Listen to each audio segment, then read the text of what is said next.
"Harry, this table is for family. You can grab a seat outside." My cousin sneered as the rest laughed. Moments later, the waiter dropped a $3,000 bill in front of me.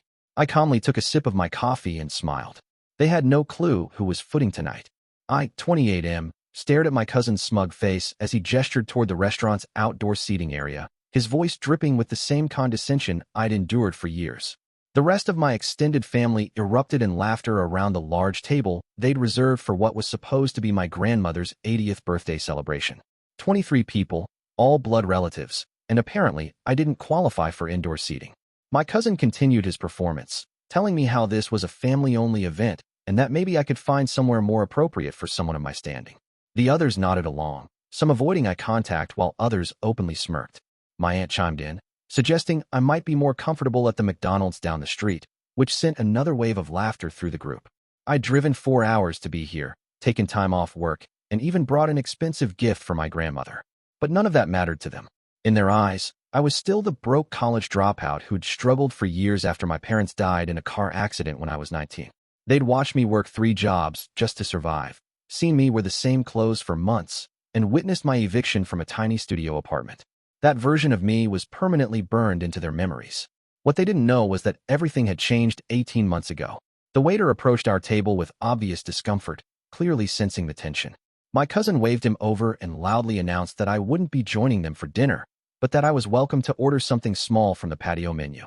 The waiter looked confused and started to explain that the reservation was under a different name entirely, but my cousin cut him off with an impatient gesture. I remained seated, taking a slow sip of my coffee while my family continued their verbal assault. My uncle joined in, reminding everyone about the time I'd asked to borrow money for rent and how I'd shown up to my cousin's wedding in a suit from Goodwill. Each comment was designed to reinforce my position as the family failure, the cautionary tale they'd probably tell their children about making better life choices. The irony was almost too perfect to believe. 18 months earlier, a small software company I'd been working for part-time got acquired by a tech giant. The stock options I'd received as part of my compensation package, which I'd honestly forgotten about, suddenly became worth more money than my entire family had probably seen in their lifetimes combined. The acquisition happened so quietly that it barely made local news, and I'd made a conscious decision to keep my newfound wealth private. I'd used the money wisely, investing in real estate and starting my own consulting firm. My net worth had grown exponentially, but I lived modestly and drove the same old Honda I'd had for years. The only people who knew about my financial situation were my accountant, my lawyer, and my financial advisor. I'd learned long ago that money changed how people treated you, and I wanted to see who my family really was when they thought I had nothing. Tonight was providing that answer in spectacular fashion. My cousin was really warming up now, telling the table about how I'd probably have to wash dishes to pay for whatever I ordered. He suggested they should all chip in to cover my meal, treating it like some kind of charity case. The condescension was so thick I could practically taste it, but I just smiled and nodded along, playing the part they expected me to play. The waiter returned with menus, and I noticed him glance at me with something that looked like recognition.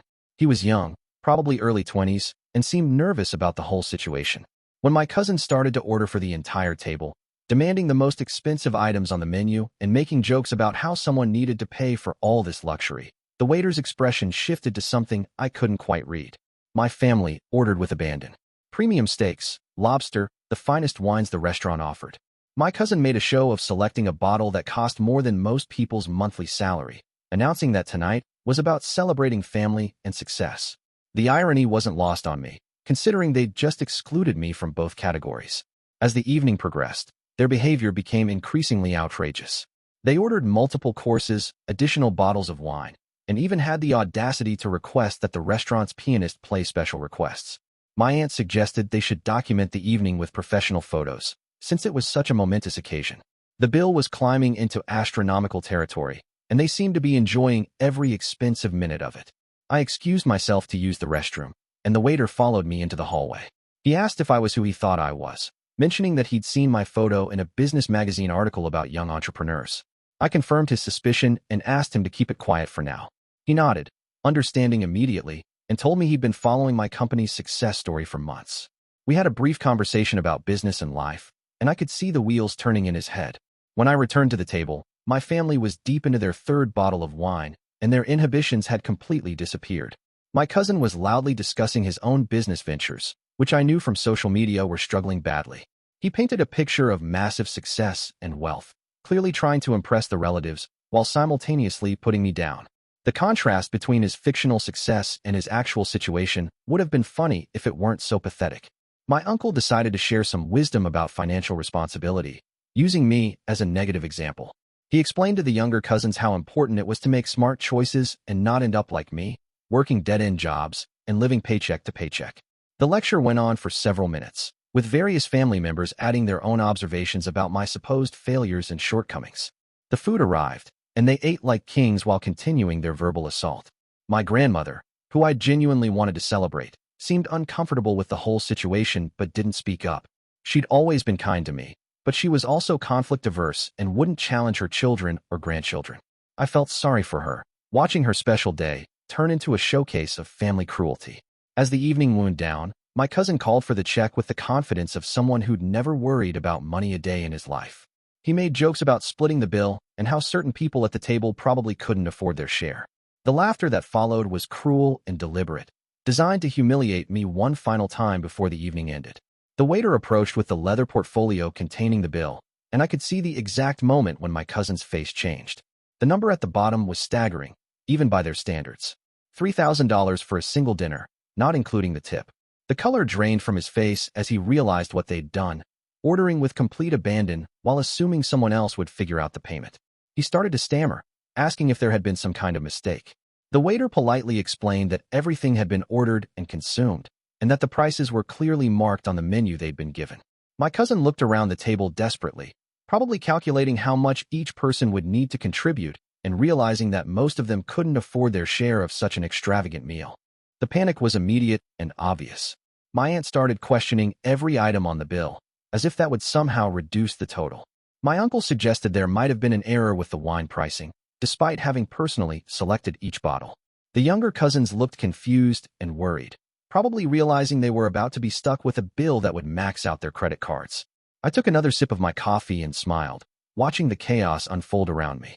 This was the moment I'd been waiting for, though I hadn't planned it quite this perfectly. They'd created their own trap through greed and arrogance, and now they were about to face the consequences of their choices. My cousin tried to maintain his composure, suggesting they could all put in what they could afford and figure out the rest later. But the math wasn't working in their favor, and everyone knew it. The restaurant wasn't going to let them leave without paying, and none of them had the resources to cover a bill this size on their own. The waiter stood patiently nearby, clearly understanding what was happening, but maintaining his professional demeanor. I caught his eye and gave him a small nod, which he returned with the slightest smile. The moment had arrived, and it was going to be even more satisfying than I'd imagined. I reached into my jacket pocket and pulled out my wallet, the same worn leather one I'd carried for years. My family watched with a mixture of confusion and desperate hope as I extracted a black credit card and placed it on top of the bill. The waiter took it without comment and walked away to process the payment. The silence that followed was deafening. 23 people who'd spent the entire evening mocking my financial situation suddenly realized they'd been completely wrong about everything. I could see the wheels turning in their heads as they tried to process what had just happened. My cousin was the first to speak, asking how I could possibly afford to pay for everyone's dinner. His voice had lost all of its earlier confidence and condescension. I simply told him that sometimes people aren't what they appear to be, and that maybe he shouldn't make assumptions about other circumstances. The waiter returned with my card and the receipt, thanking me for my business and mentioning that he hoped to see me again soon. I signed the receipt, adding a generous tip that probably exceeded what most of my family members made in a week. The waiter's smile was genuine as he thanked me again and walked away. Update 1. The ride home was the longest 4 hours of my life, but not for the reasons you might think. My phone hadn't stopped buzzing since I'd left the restaurant. Text messages, missed calls, voicemails. My entire family was suddenly very interested in reconnecting with me. The same people who'd spent years treating me like a charity case were now falling over themselves to apologize and explain their behavior. My cousin sent a series of increasingly desperate messages, starting with confusion and escalating to full panic. He wanted to know how I'd paid for dinner, where the money had come from, and whether I could help him with some business opportunities. The transformation from condescending bully to desperate supplicant happened in the span of a few hours.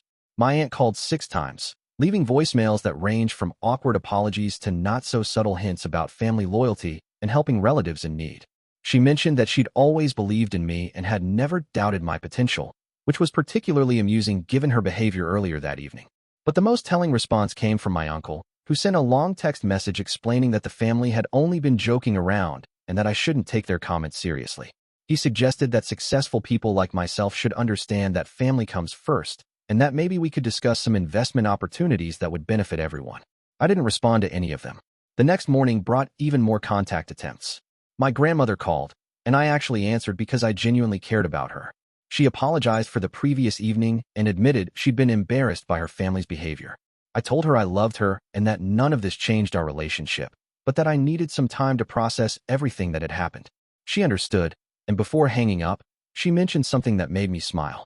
Apparently, my cousin had called her at 6 in the morning, desperately trying to get information about my financial situation. He'd spent the night researching my name online and had finally found the business articles and acquisition news that explained everything. The realization that he'd been mocking a multimillionaire all evening had apparently caused something close to a nervous breakdown. Update 2. 3 weeks later, I received a formal invitation to my cousin's wedding anniversary party. The same cousin who'd told me to sit outside because I wasn't family enough for the indoor table was now personally inviting me to celebrate his marriage. The invitation was hand-delivered by his wife, who showed up at my office unannounced and spent 20 minutes explaining how much the family missed me. I politely declined. The truth was, the restaurant incident had crystallized something I'd been feeling for years. My family's love was conditional, based entirely on what they thought I could do for them. When they believed I was struggling, I was an embarrassment to be hidden away. The moment they realized I had money, I became someone worth knowing again. I'd spent years hoping they'd accept me for who I was, not what I had. The dinner had given me my answer in the most definitive way possible. They'd failed the test spectacularly, and there was no coming back from that level of revealed character. My business continued to grow, and I found myself building relationships with people who knew nothing about my past struggles or my family drama. These new friendships were based on mutual respect and shared interests, not financial calculations or social positioning. It was refreshing to be valued for my personality and character rather than my bank account. 6 months after the restaurant incident, I learned that my cousin's business had failed completely. He'd been leveraging his assumed connection to me to secure loans and investments, telling people that his wealthy cousin would back his ventures if needed. When those promises proved empty, his creditors came calling, and everything collapsed. He reached out one final time, asking for a loan to save his house. The message was humble and desperate, a complete reversal from the arrogant person who'd humiliated me in front of our entire family. I read it twice, considered my response carefully, and then deleted it without replying. Some people might call that cruel, but I called it justice. He'd had years to treat me with basic human decency and had chosen cruelty instead. The fact that his own arrogance and assumptions had led to his downfall seemed like perfect poetic justice. Update 3. A year later, I established a scholarship fund in my parents' memory, designed to help young people who'd lost their families and were struggling to afford college. The fund was substantial enough to help dozens of students every year, and I made sure it was administered through a foundation that would continue the work long after I was gone.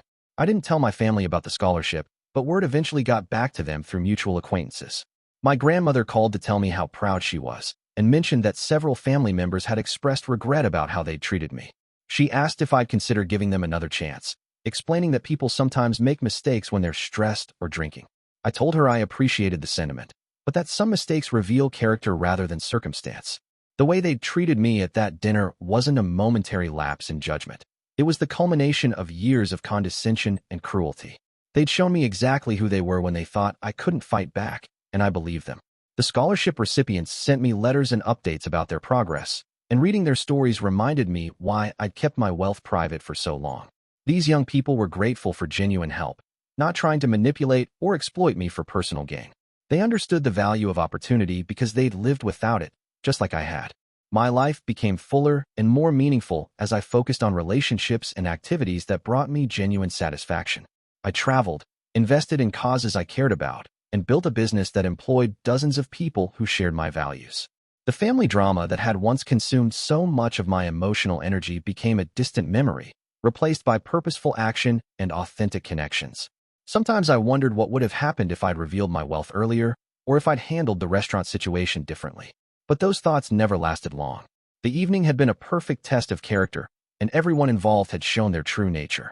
I'd learned exactly who my family was when they thought I was powerless, and that knowledge was worth more than any relationship built on false pretenses. The last I heard, my cousin was working as a sales associate at a car dealership, still trying to rebuild his life after his business failure. My aunt had started a blog about family relationships and forgiveness, though she never actually apologized directly to me. My uncle continued to post on social media about the importance of supporting family, apparently oblivious to the irony. I wished them well from a distance, but I never looked back. Some bridges, once burned, aren't worth rebuilding. The family I'd been born into had failed me when I needed them most, but the life I'd built for myself was everything I'd ever wanted it to be. That $3,000 dinner had been the best money I'd ever spent.